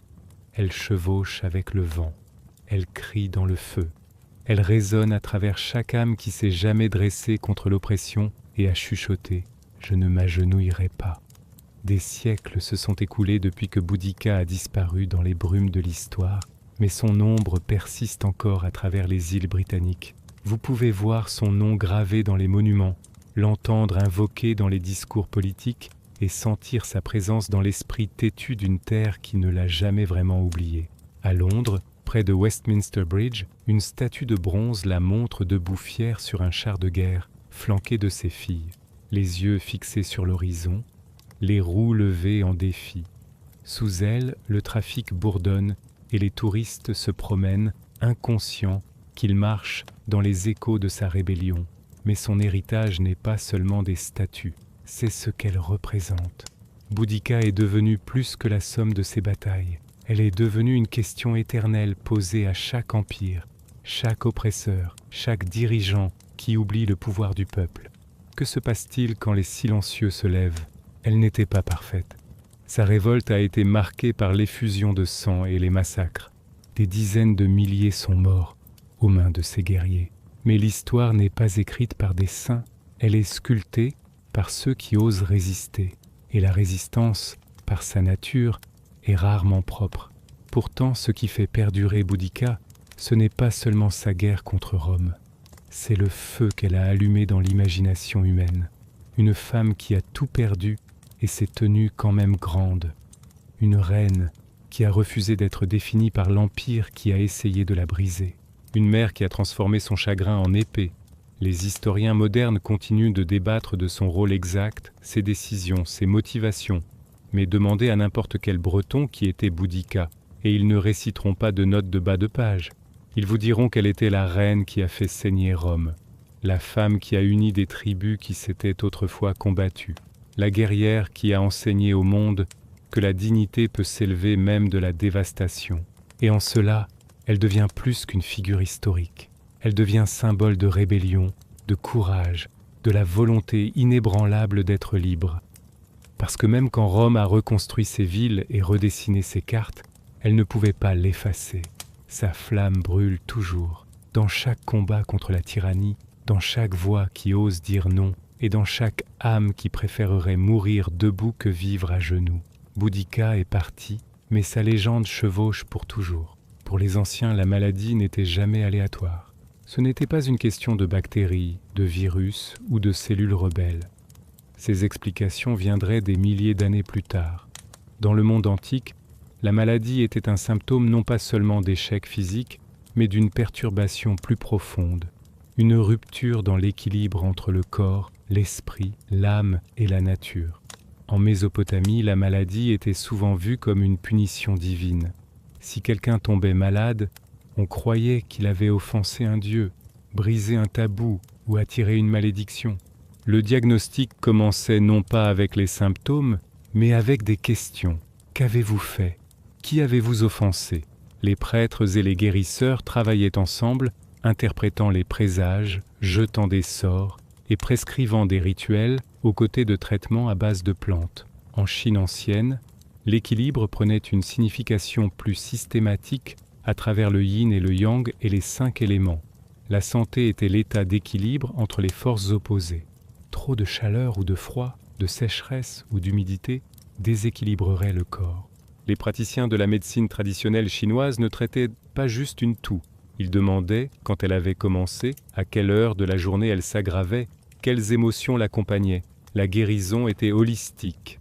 Les herbes, l'acupuncture et les changements alimentaires étaient tous des outils pour rééquilibrer le cosmos intérieur. En Grèce, le médecin Hippocrate a rejeté l'idée que les dieux punissaient les gens avec la maladie. Pourtant, lui aussi voyait la santé comme l'harmonie.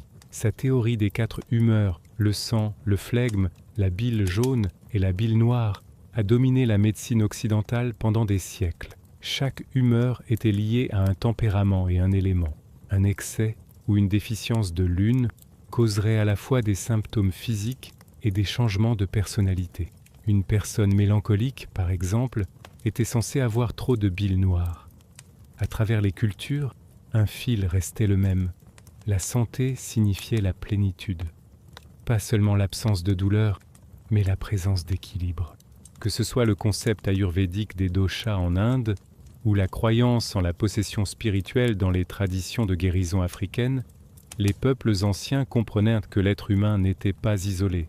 Nous étions partis de la nature et la nature, quand elle était perturbée, ripostait. Alors quand les guérisseurs anciens posaient les mains sur les malades, ils ne cherchaient pas seulement des signes physiques, ils écoutaient le déséquilibre. Et ils croyaient que pour guérir quelqu'un, vous deviez traiter les forces invisibles aussi soigneusement que les blessures visibles. Au pays des pyramides et des pharaons, la médecine était à la fois science et sorcellerie. Les guérisseurs égyptiens anciens appelés SW n'étaient pas seulement des médecins. Ils étaient des intermédiaires sacrés entre le corps et le divin. Leur pratique médicale était étonnamment avancée et pourtant profondément entrelacée avec le rituel et la magie. Pour les Égyptiens, le corps pouvait saigner, se meurtrir et se briser. Mais ces maux n'étaient jamais purement physiques. L'esprit, les dieux et même l'au-delà jouaient un rôle dans chaque maladie.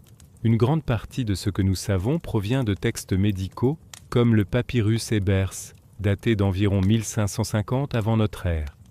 Ce parchemin antique contient des centaines de remèdes pour tout, des maux de dents aux tumeurs. Les médecins égyptiens effectuaient des chirurgies, réparaient des fractures, traitaient de des infections et drainaient des abcès avec des outils de cuivre stérilisés au feu. Ils savaient comment vérifier les poux, comment observer l'urine et les fesses pour le diagnostic, et comment utiliser une grande variété d'herbes, dont beaucoup sont encore utilisées aujourd'hui. Mais aucun traitement ne commençait sans la bénédiction des dieux. Thoth était censé avoir offert à l'humanité les secrets de la guérison. Sekhmet, la déesse à tête de lionne de la guerre et de la peste, était à la fois crainte et priée. Elle pouvait déchaîner des épidémies ou accorder la guérison. Des sorts étaient souvent récités sur un patient alors que des herbes étaient appliquées. Les mots détenaient le pouvoir. Les incantations n'étaient pas des phrases vides. Elles étaient de la médecine sous forme sonore. L'un de leurs plus grands outils était le miel. Il était utilisé comme antiseptique bien avant que les bactéries ne soient comprises. Les blessures étaient bandées avec, parfois combinées avec de la résine ou du lin. L'ail et les oignons étaient prescrits pour la santé cardiaque. L'huile de ricin servait de laxatif. Même le pain moisi était pressé dans les blessures infectées, un antibiotique primitif des siècles avant son temps. Les médecins égyptiens traitaient non seulement les gens ordinaires, mais aussi la royauté. Leurs compétences étaient respectées au-delà des frontières. Les civilisations voisines recherchèrent des médecins égyptiens pour les cas difficiles. Ils étaient, d'une certaine manière, les premiers spécialistes. Certains se concentraient sur l'estomac, d'autres sur les yeux, ou même sur les afflictions spirituelles. Mais dans toute leur connaissance, il n'y avait pas de séparation entre le physique et le sacré. Une fièvre pouvait venir des moustiques du Nil ou d'un fantôme en colère. Guérir le corps signifiait plaire aux dieux, purifier l'âme et restaurer l'équilibre divin. Pour l'ancien Égyptien, le vrai rôle d'un guérisseur n'était pas seulement de guérir la maladie, c'était de restaurer l'ordre cosmique. Bien avant l'émergence de la médecine moderne, l'Inde écrivait déjà sa propre histoire de guérison, une qui voyait le corps humain non pas comme une machine, mais comme un reflet du cosmos. Ce système ancien est connu sous le nom d'Ayurveda, un mot sanskrit signifiant la science de la vie. Enraciné dans la tradition védique, l'Ayurveda est plus qu'une simple pratique médicale. C'est une philosophie, un mode de vie en harmonie avec la nature, les saisons et l'esprit. Central à l'Ayurveda est le concept de 3 doshas, Vata, Pitta et Kapha. Chacun représente une combinaison unique des 5 éléments, terre, eau, feu, air et éther. Vata gouverne le mouvement, Pitta contrôle la transformation comme la digestion, et Kapha gère la structure et la stabilité. Chacun naît avec un équilibre unique de ces doshas. La maladie, selon l'Ayurveda, survient lorsque cet équilibre est perturbé par une mauvaise alimentation, le stress, l'environnement ou le mode de vie. Les textes ayurvédiques comme le Karaka Samhita et le Sushruta Samhita remontent à plus de 2000 ans. Ces manuels détaillés offrent non seulement des remèdes à base de plantes, mais des conseils sur la chirurgie, l'obstétrique, la psychologie et même l'éthique pour les médecins. Charaka s'est concentré sur la médecine interne, promouvant la prévention comme première ligne de défense. Sushruta, quant à lui, est rappelé comme un pionnier de la chirurgie, décrivant plus de 300 procédures chirurgicales et plus de 120 instruments chirurgicaux, beaucoup sculptés dans du bois ou du métal. L'une de ces techniques les plus étonnantes était la rhinoplastie, reconstruisant un nez en utilisant un lambeau de peau de la joue ou du front du patient. Ce n'était pas cosmétique. Il était souvent utilisé pour restaurer des visages mutilés comme punition, des milliers d'années avant que la médecine occidentale ne rattrape son retard. Sushruta avait déjà préparé le terrain, mais la force de l'Ayurveda réside dans son approche holistique. Guérir le corps est inséparable de guérir l'esprit et l'âme. Les traitements incluent la médecine à base de plantes, le yoga, les exercices de respiration, pranayama, les massages à l'huile, abhyanga et le jeûne méditatif. Des plantes comme le curcuma, l'ashwagandha, le neem et le tulsi n'étaient pas seulement de la nourriture. Elles étaient de la médecine, des purificateurs et des protectrices de la force vitale.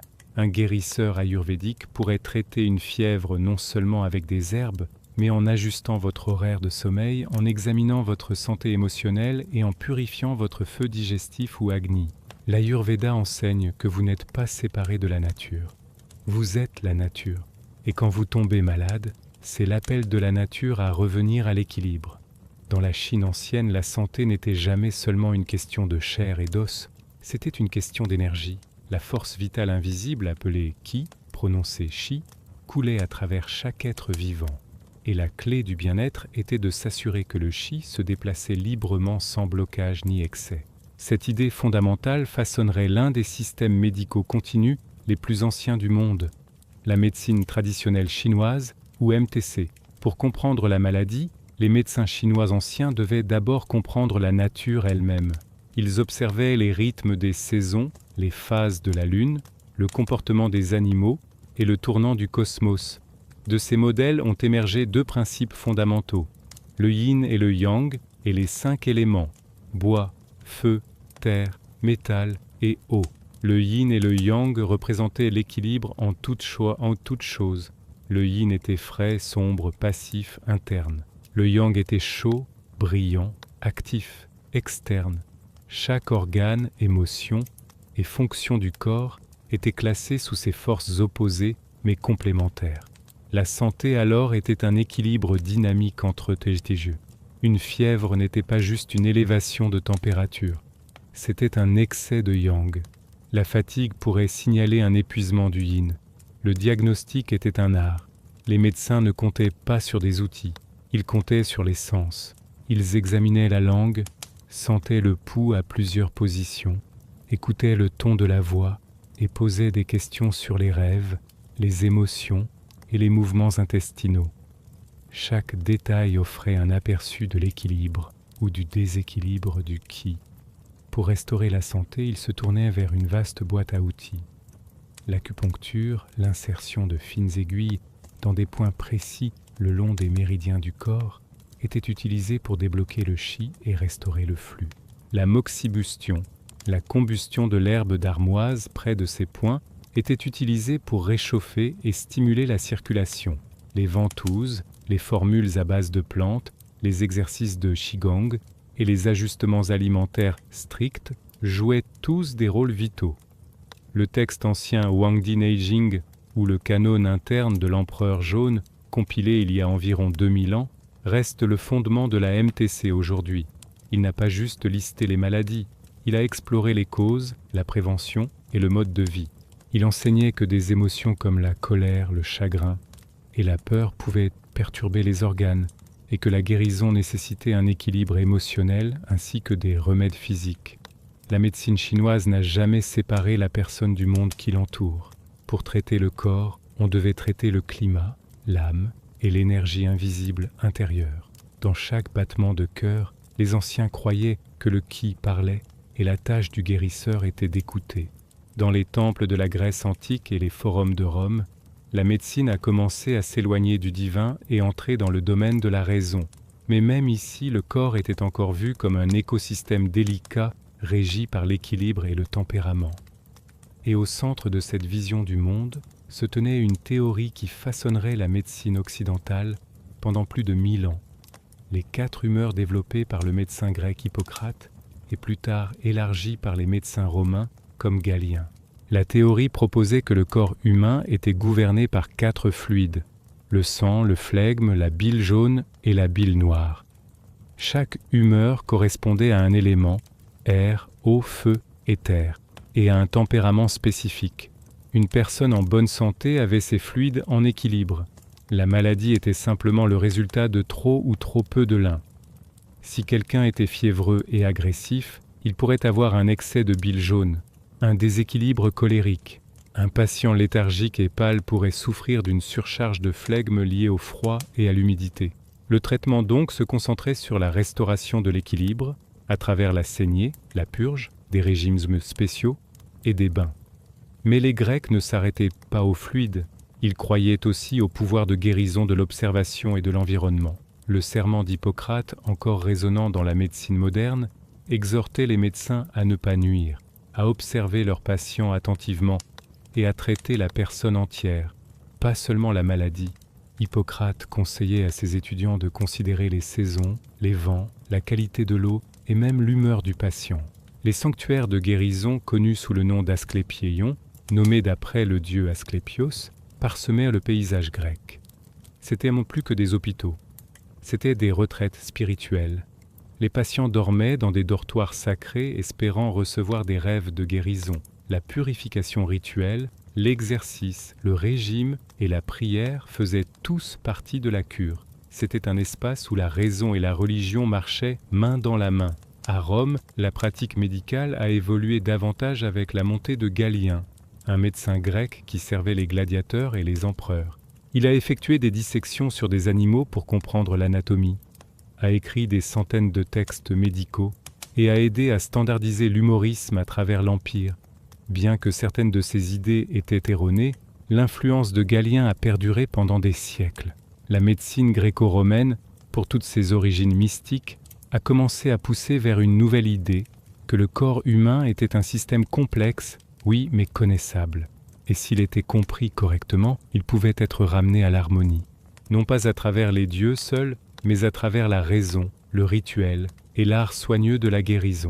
Bien avant les textes écrits et les écoles formelles de médecine, les peuples autochtones à travers le monde guérissaient leur communauté en utilisant un type de connaissance plus profond, transmis à travers des histoires, des visions et l'expérience pratique avec le monde naturel. Pour ces cultures, la médecine n'était pas une profession, c'était un mode de vie tissé dans les rituels quotidiens, les rythmes saisonniers et les cérémonies sacrées. Parmi les tribus amérindiennes, les guérisseurs étaient connus comme hommes et femmes médecine, mais leur rôle s'étendait bien au-delà du traitement physique. Ils étaient des guides spirituels, des conteurs, des conseillers et gardiens du savoir ancestral. La maladie était vue comme une perturbation dans la relation de la personne avec la nature, avec la tribu, avec les esprits ou avec eux-mêmes. La guérison nécessitait plus que des herbes. Elle nécessitait la reconnexion. Les plantes étaient centrales à cette pratique. Des Cherokees au Lakota, chaque tribu détenait un savoir encyclopédique de la terre. Quelles racines mâchées pour la douleur, quelles feuilles infusées pour la fièvre, quelle écorce écrasée pour les blessures. La sauge, le cèdre, l'herbe douce et le tabac étaient sacrés, utilisés dans les rituels de fumigation pour purifier le corps et l'esprit. Pourtant, la médecine n'était jamais seulement l'ingrédient. C'était aussi l'intention, la cérémonie et le respect. Les guérisseurs travaillaient souvent en tandem avec les forces spirituelles. Ils menaient des loges de sudation, des quêtes de vision et des cercles de tambour. La maladie pouvait être causée par une violation de tabous, une possession spirituelle ou même une perte d'âme, une condition où une partie de l'essence de l'individu avait fui à cause d'un traumatisme. Dans de tels cas, des rituels comme la récupération d'âme étaient effectués, rappelant l'esprit à travers le chant, la danse ou la transe guidée. La même révérence profonde pour la nature se voit dans les traditions autochtones à travers le monde. Dans la forêt amazonienne, les chamans comptent sur des médecines végétales puissantes comme l'ayahuasca, une infusion hallucinogène utilisée non pas pour la récréation, mais pour la perspicacité de guérison. Ils croient que les plantes elles-mêmes sont des enseignantes, révélant les racines de la souffrance à travers des visions. En Australie aborigène, la médecine de Bruce inclut des herbes, des argiles et des rituels transmis à travers le temps du rêve, l'ère ancestrale qui guide encore l'identité autochtone. La guérison ici concerne l'équilibre entre le corps, la terre, les ancêtres et les lignes de chant. Ces systèmes n'ont jamais été écrits dans des livres. Ils vivaient dans les chants, les danses et les paysages des peuples. Pour les guérisseurs autochtones, la médecine moderne peut avoir ses machines et laboratoires, mais la terre a toujours été la première pharmacie, et la guérison ne consiste pas à vaincre la maladie.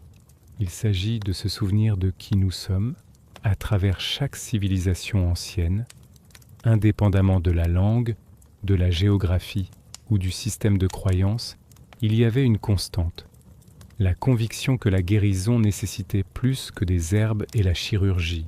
Elle nécessitait l'esprit, que la maladie soit vue comme une punition divine, un déséquilibre de l'âme ou une rupture avec les forces sacrées. Les peuples anciens croyaient que la vraie guérison commençait dans le monde invisible, et la porte d'entrée de ce monde était le rituel.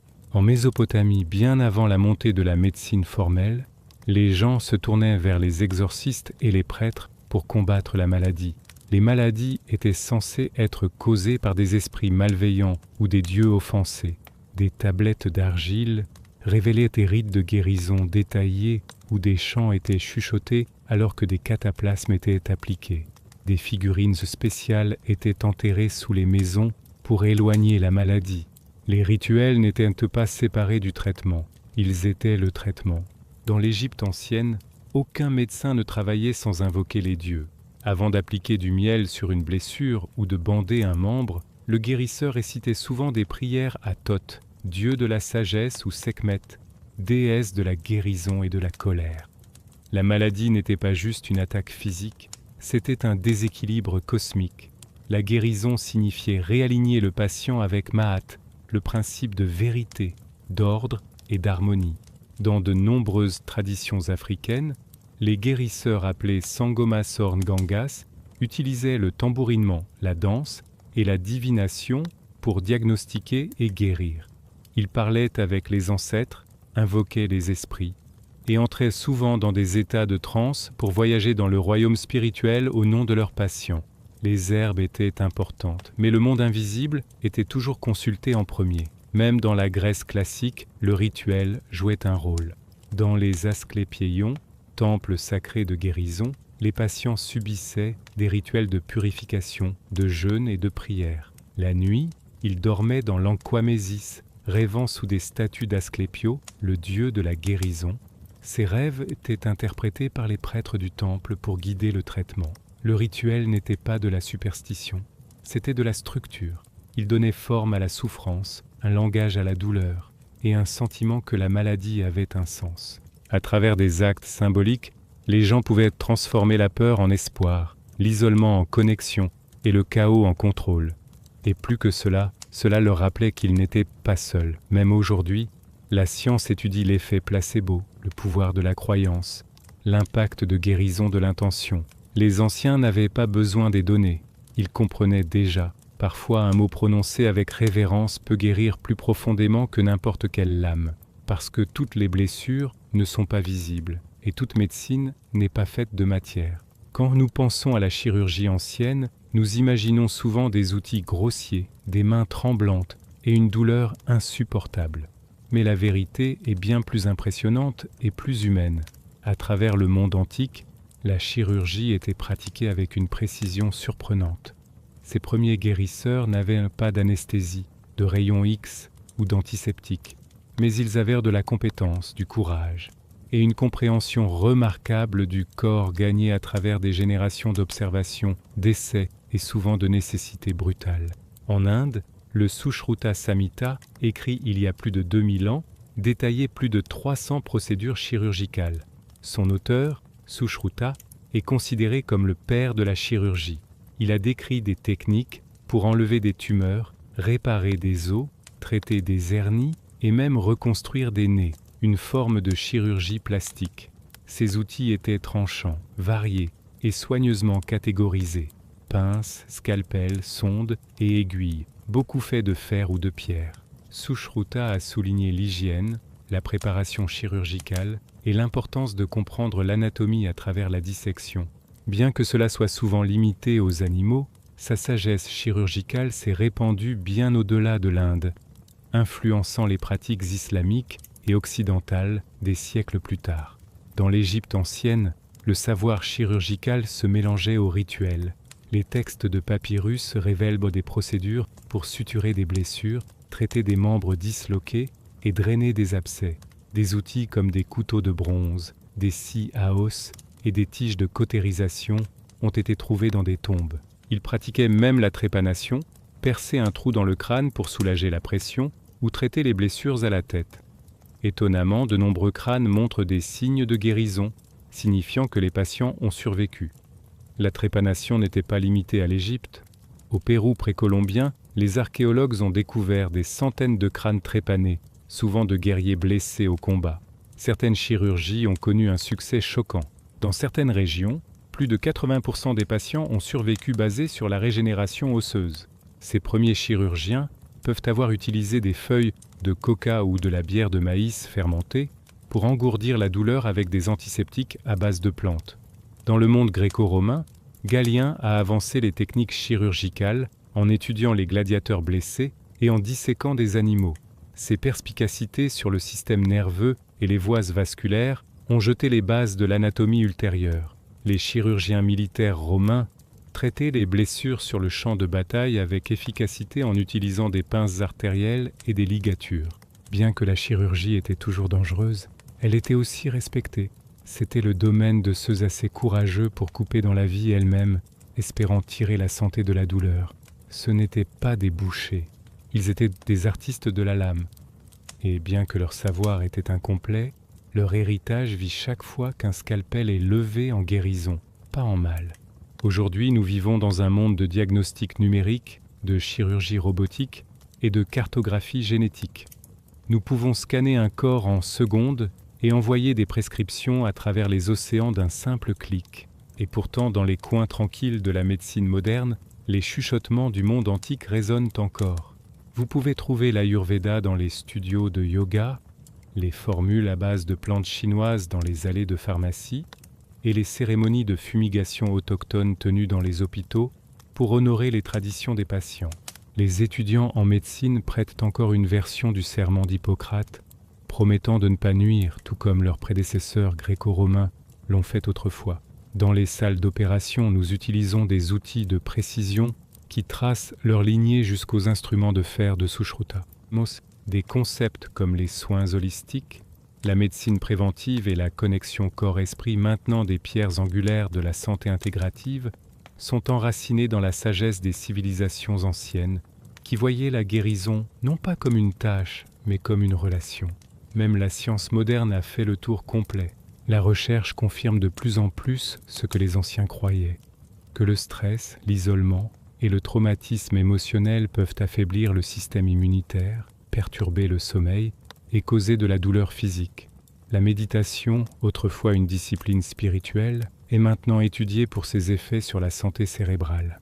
Le bain de forêt, dérivé du Shinto et des pratiques autochtones de la nature, est prescrit pour l'anxiété. Et l'effet placebo, la guérison alimentée par la croyance, continue de déconcerter les chercheurs qui l'ont autrefois rejeté. Il est facile de voir la médecine ancienne comme dépassée.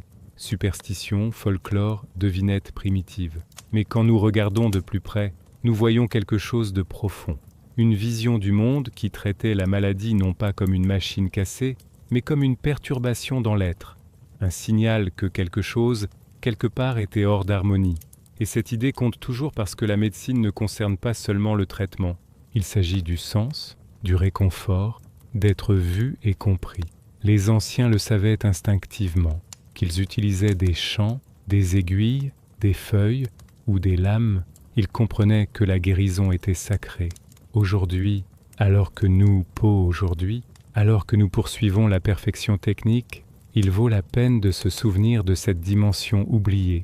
Les écrans peuvent afficher des chiffres impeccables, les algorithmes proposer des diagnostics précis, mais aucune machine ne peut remplacer le moment où un soignant écoute vraiment, où une main rassurante se pose sur une épaule inquiète. La médecine la plus avancée reste incomplète si elle ne reconnaît pas la fragilité humaine qui se cache derrière chaque symptôme. Peut-être que le véritable progrès ne consiste pas à abandonner le passé, mais à l'intégrer avec sagesse, à unir la rigueur scientifique moderne avec l'intuition ancienne, la technologie avec l'empathie, la précision avec le sens. Les guérisseurs d'autrefois travaillaient avec ce qu'ils avaient, peu d'outils, mais une profonde compréhension du lien entre le corps, l'esprit et la communauté. Nous avons aujourd'hui des moyens immenses. La question est de savoir comment nous choisissons de les utiliser. Ainsi, l'histoire de la médecine n'est pas une ligne droite allant de elle, ignorance à la vérité. C'est un cercle, un dialogue permanent entre hier et aujourd'hui. Et tant que nous nous souviendrons que guérir ne signifie pas seulement réparer, mais aussi accompagner, consoler et comprendre, l'héritage des anciens continuera de vivre, non pas dans les musées, mais dans chaque acte de soin, chaque tentative sincère de soulager la souffrance humaine.